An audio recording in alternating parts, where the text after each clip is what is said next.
I'm here in the October Gallery with the first exhibition in England of William Burroughs paintings and with Mr. Burroughs himself. And I wanted to start asking you about the paintings. Is this a recent development in your work, or have you done work like this simultaneously with your writing? Well, I started doing montages with Brian Geisen. Brian Geisen in 1959 said that writing is 50 years behind painting, and he applied some of these techniques. We were using montages, making montages for scrapbooks since the very early 60s. So it's not a new development in that sense, but what you see here is a new development dating back to 1982. Right. In a certain area of your work, especially in Nova Express and The Ticket That Exploded, you and some of the smaller works, you talked a lot about the methods of cut-up and the fold-in method and other methods.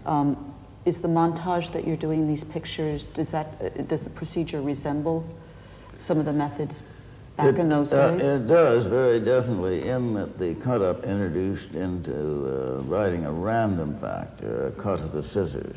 Right. And here we have, in some cases, the blast of a shotgun producing an explosion of color, either hitting a tube of paint or a can of spray paint, which produces an explosion of color across the surface of quite unpredictable patterns.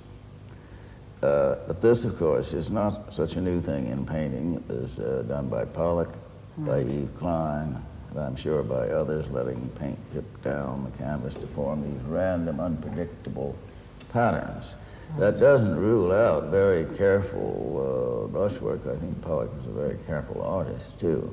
Oh, yeah. There's no contradiction there. You may simply use your drip canvas or your surface covered with color by a shotgun blast as a background for brushwork and silhouette work. Do you feel, it's funny because that puts you in the abstract expressionist tradition, but do you feel that that's how you've worked on your books also? This combination of almost shotgun blast and very careful use of language? Well, but there is no real equivalent for a shotgun that's what I was blast asking, yeah. On paper. There's no way you could do it. The cut-up method is, it introduces a random factor, but it isn't at all on the scale of an explosion. Well, for you, is visual thinking different from verbal thinking? Well, I don't think they're separable. It's like a film script. You have movement and you have words. You have action and you have words. And you are a writer, I think, is seeing a film. At least I'm seeing a film when I write, and then I try to get that film across to the reader to make him see what I'm seeing in the film. Right. Well, him or her. Let me come back to this, but I want to start off with some of the early work. I want to ask you, everyone has written, and there's a lot of history in the libraries and whatnot about your connection with the Beats back in the early days. But how did you actually start writing, when and why? I really started writing in, let's see, when was it? Well, 51. My first book, Junkie, was written at that time. And that would be, I was in my about 35 years old, very late for most people. Well, there had been some sporadic attempts before that. Kells Elvins and I wrote a short story together called Twilight's Last Gleamings, which has been one of my more popular numbers for readings. And that was in 1938. No one wanted to publish it. They even wrote us special letters of rejection.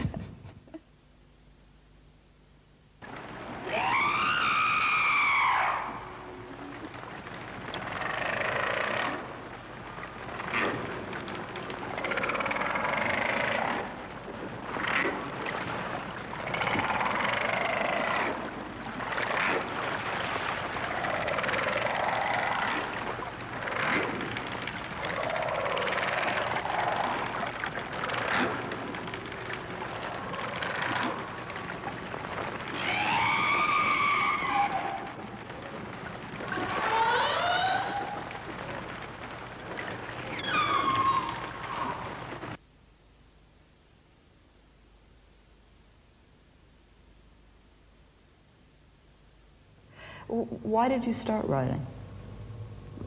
Well, there's no reason why one starts writing. They asked Genet, when did he start writing? And he said, at birth. Were you influenced by other writers? Oh, well, heavens, yes, that's a very important part of the writer's input, is other writers.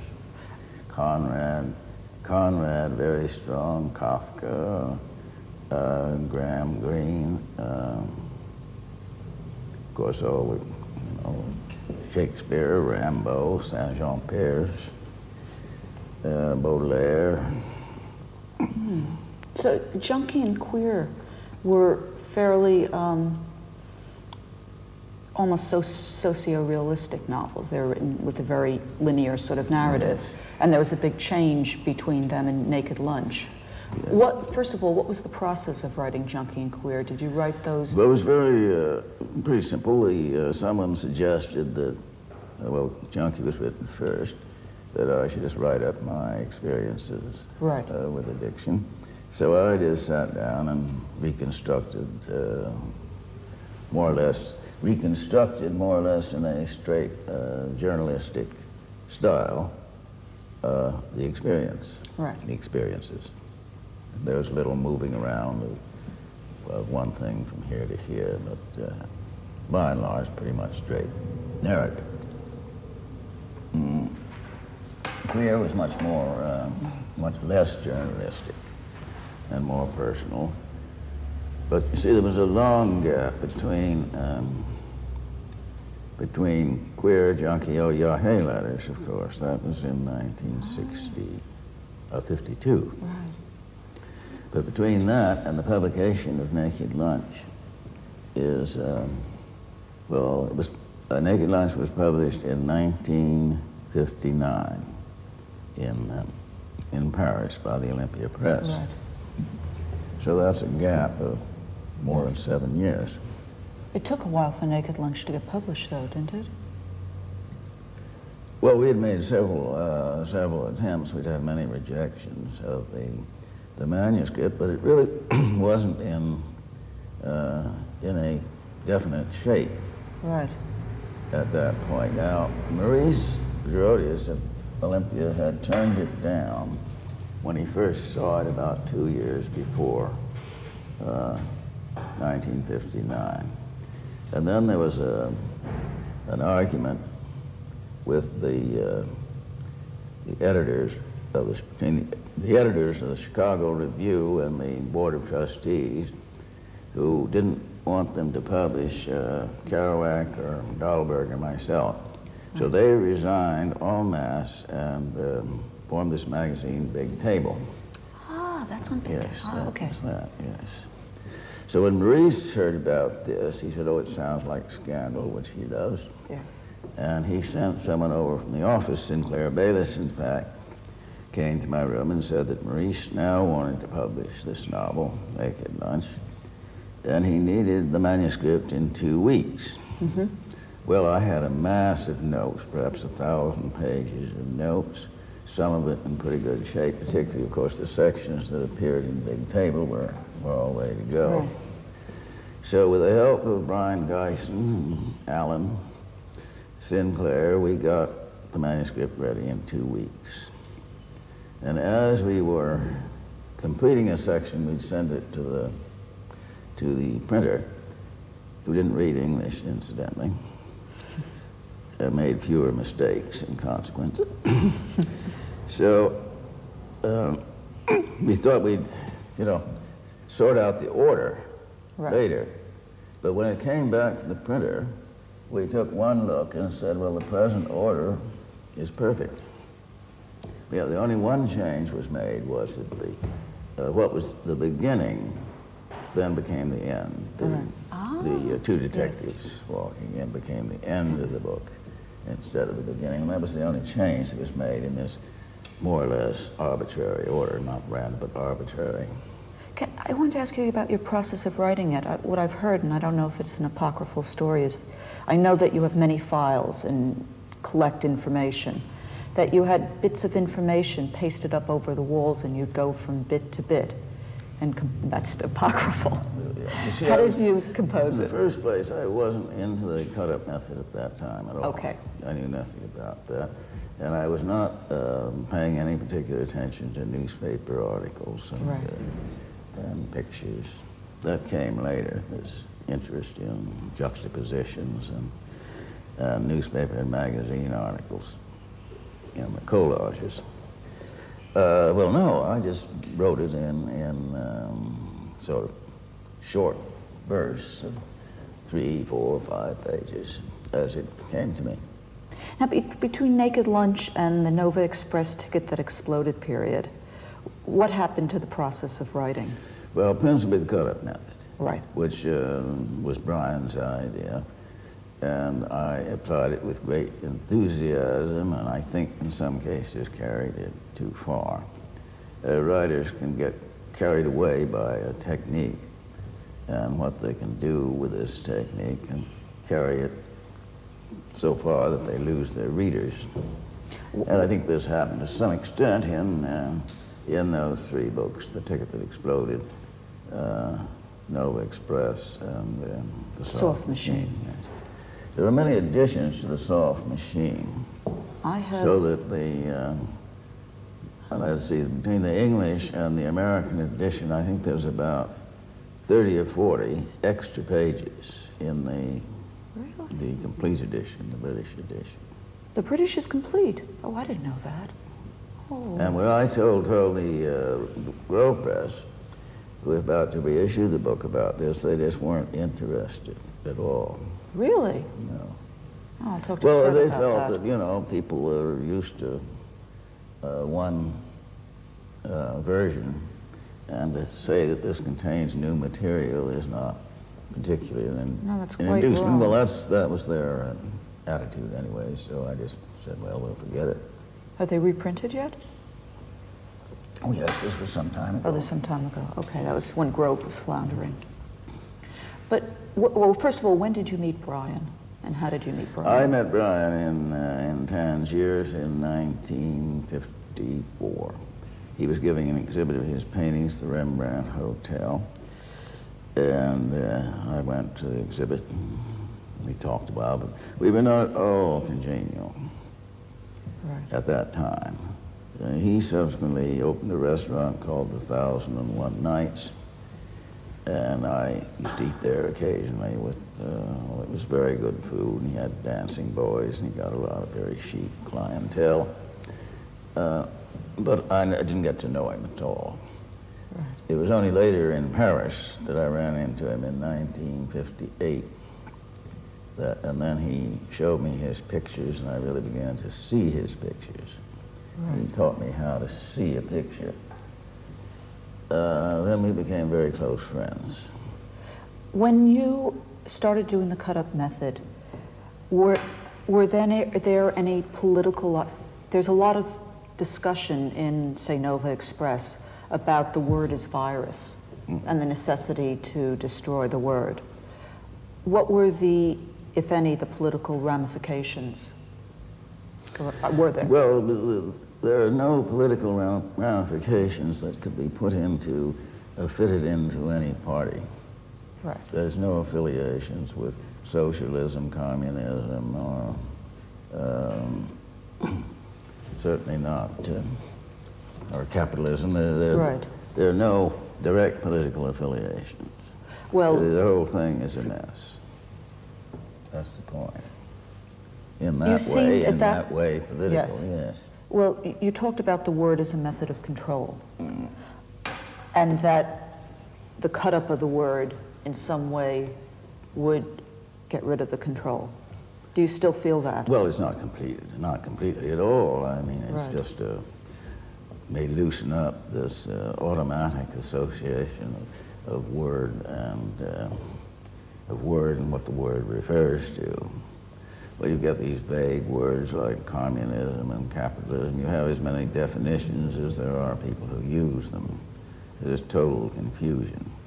And that confusion is largely verbal. I studied with Korzybski, the founder of general semantics and anti-Aristotelian logic. And he says that one of the basic errors of Western thought is either or. Something is either instinctive or intellectual, either hereditary or environment. This split, which of course does not exist, in fact, it's both and. I know that at least part of your writing has been involved with non-dualistic systems.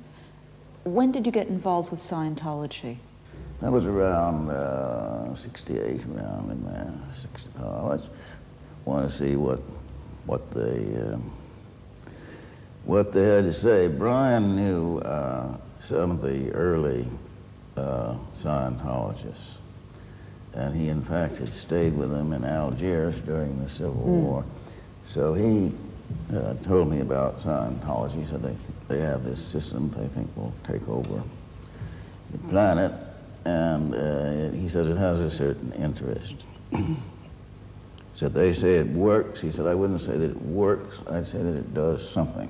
And that was my experience, yes. I went into it and became what they call a clear. What's a clear? Well, a clear is someone that, whose engrams have all been erased. Right. Engrams being words and images stored in periods of pain and unconsciousness, like in an operation. He said no one should ever talk during an operation because the patient is hearing it. And a negative comment can have very devastating results. Well, this actually has been borne out, and they have, they're playing back tapes. They found that the person showed a great anxiety if there was something that keyed in. Right. Keyed in the operation, that is, even the sound of an instrument dropping or something of that sort, and words particularly. So they have in many hospitals an absolute rule: no talking, no joking in the operating room.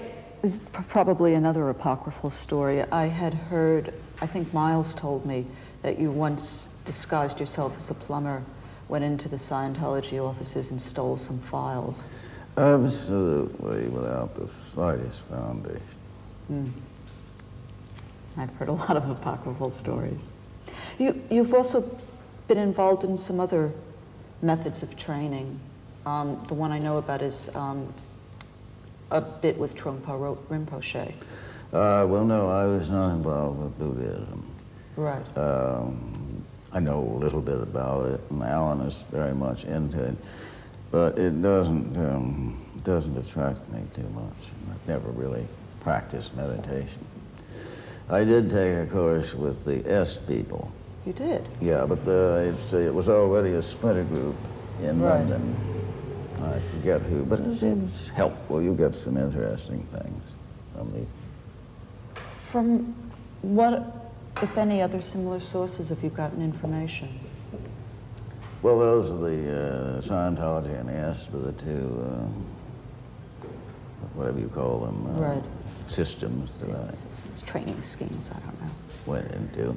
When did your interest in Egyptology start?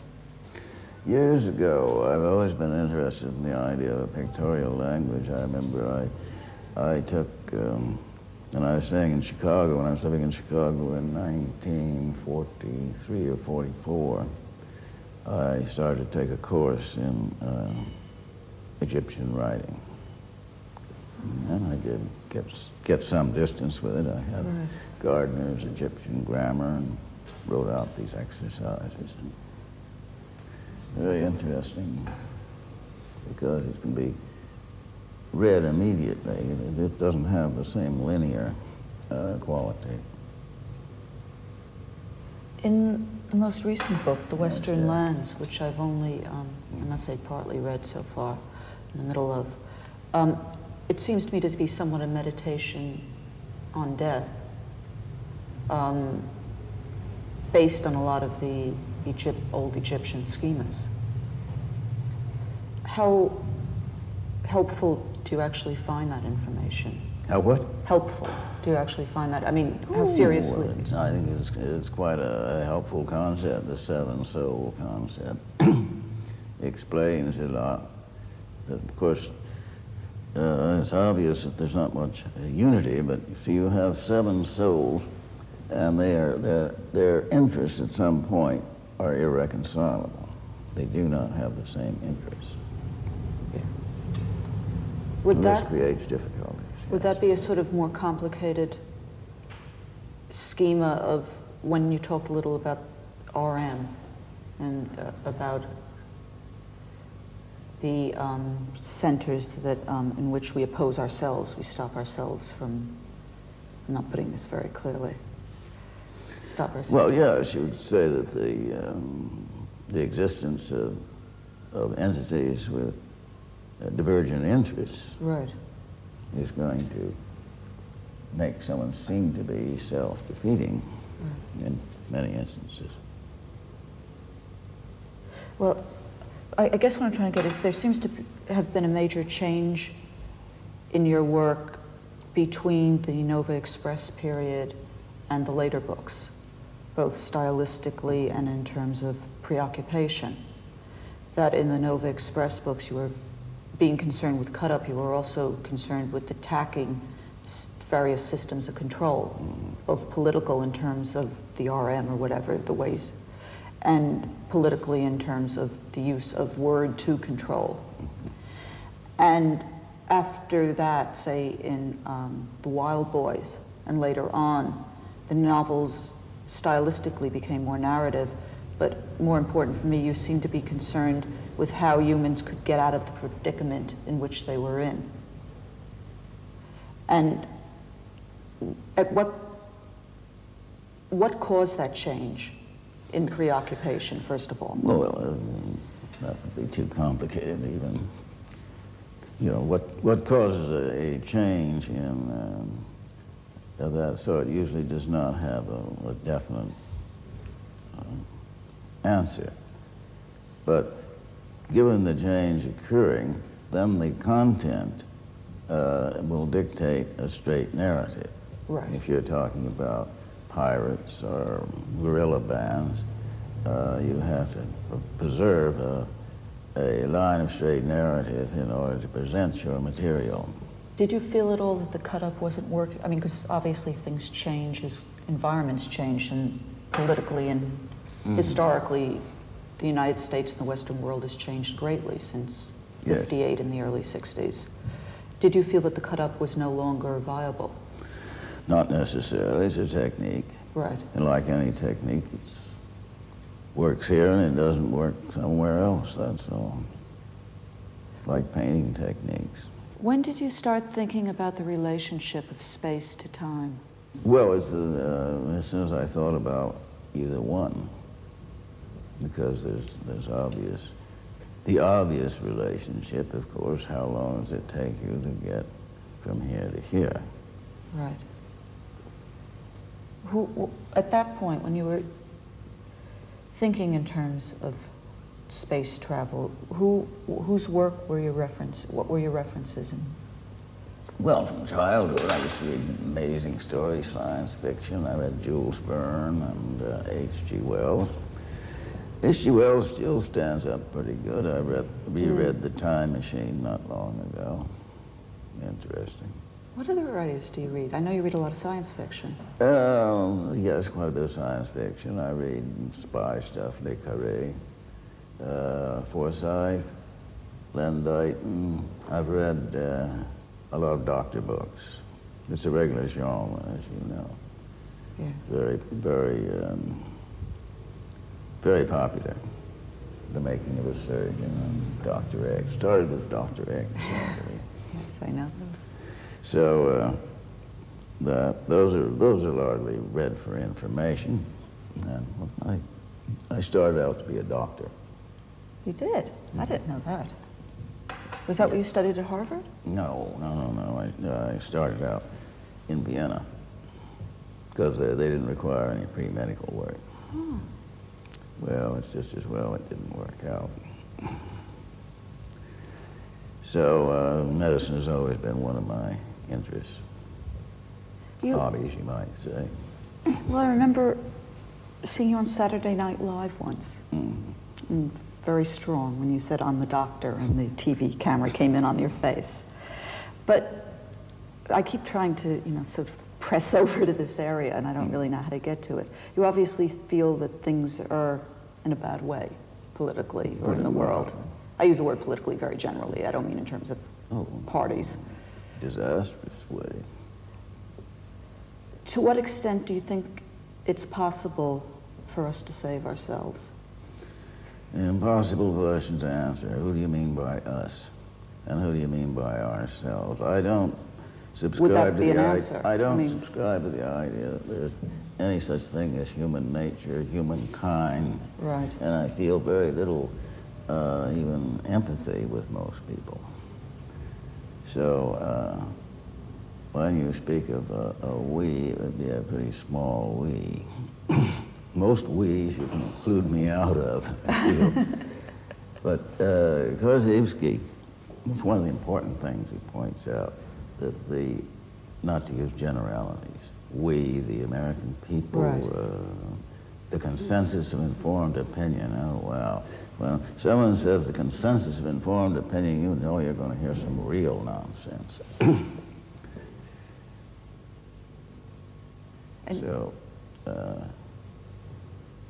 And yet your books are all about survival. Yes, of course they're about survival.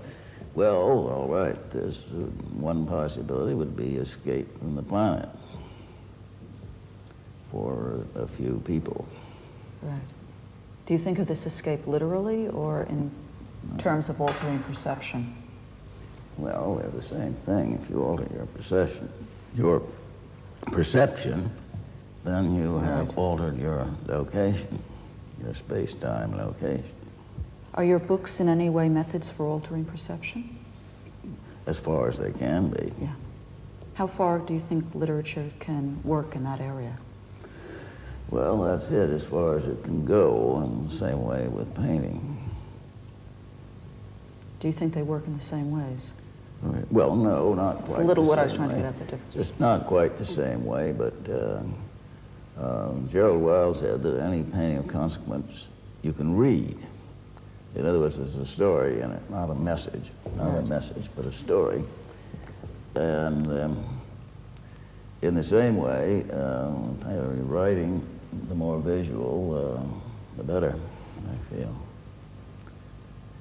So they're both attempting the same thing. Well, I guess one final question. Is The Western Lands your final book, or are you writing? Oh, I'm working on another. I'm writing one about Jesus Christ now. You are? Yes, indeed.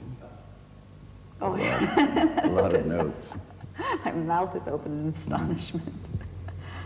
Well, thank you very much. Well, I'm sorry we don't have time to get into Jesus. I'd love to. Do we have time? I was signaled. Well. Oh, good. Yes. Okay, tell me about it. Well, to begin with, it's neither the rationalist approach. People are saying now that Jesus didn't exist. It was a whole retroactive construct of the church. I am convinced on aesthetic grounds that he did exist, because the whole gospel has the mark of one man talking, just as Shakespeare's plays do. Whoever wrote them, it was written by one person, Shakespeare. And I'm convinced personally that Shakespeare wrote them. And the same is true of Jesus. Now, did he perform any of these miracles? Undoubtedly, he performed some of them. But that is not so remarkable. Any good magic man can cure the sick sometimes. Can't win them all. And many of them can cast out devils, particularly if they installed the devils in the first place. And I've seen some very impressive weather magic. There's quite a few practitioners who can do weather magic. Yeah. So he can do anything so terribly remarkable. Yeah. But the church then set up this miracle monopoly, only by authorized personnel, by church personnel. Right. So that was one result of Christ, this miracle monopoly.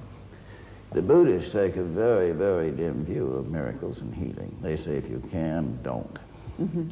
First place, you're upsetting the natural order with incalculable long-range consequences. And two, that the healer is often motivated by the most deplorable self-glorification and vanity. Do you think that was true of Christ? Well, none comes to the Father except through me. Yes. I see.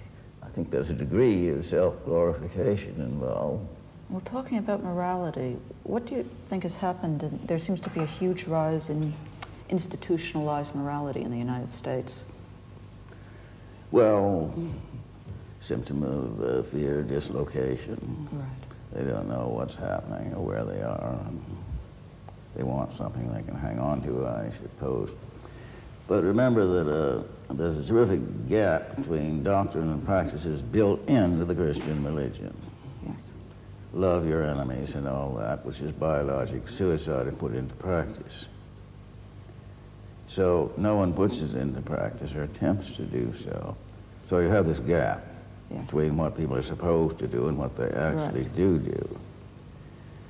The same, I think, is true of Mohammedanism. Less true of Buddhism than of any of the other major religions. Well, Buddhism isn't theistic. It's not theistic. I mean, it's not about obeying one thing or one code. Well, yes. Well, of course, then there are many schools of Buddhism. Right. So, Jesus Christ, in a way, what's he like in the book? I mean, is he someone who is trying to control? well, I don't think that's exactly. He wouldn't put it that way. But he does say, none come to the Father except through me. In other words, he's the only one. Well, didn't Muhammad say the same thing? There is no God but Allah, and Muhammad is his prophet, one and only. Well, in my story, the Christ virus gets loose from the Museum of Extinct Species.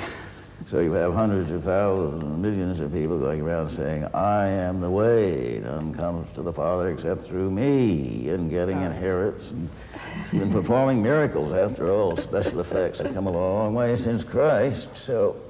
What about Judas in the book? How does he come in? Who? Judas. Well, he hasn't come in yet. I haven't thought too much about it, but I'll get to him. Sounds great. Oh, well, thank you very much. Well, thank you. Pleasure. Yes.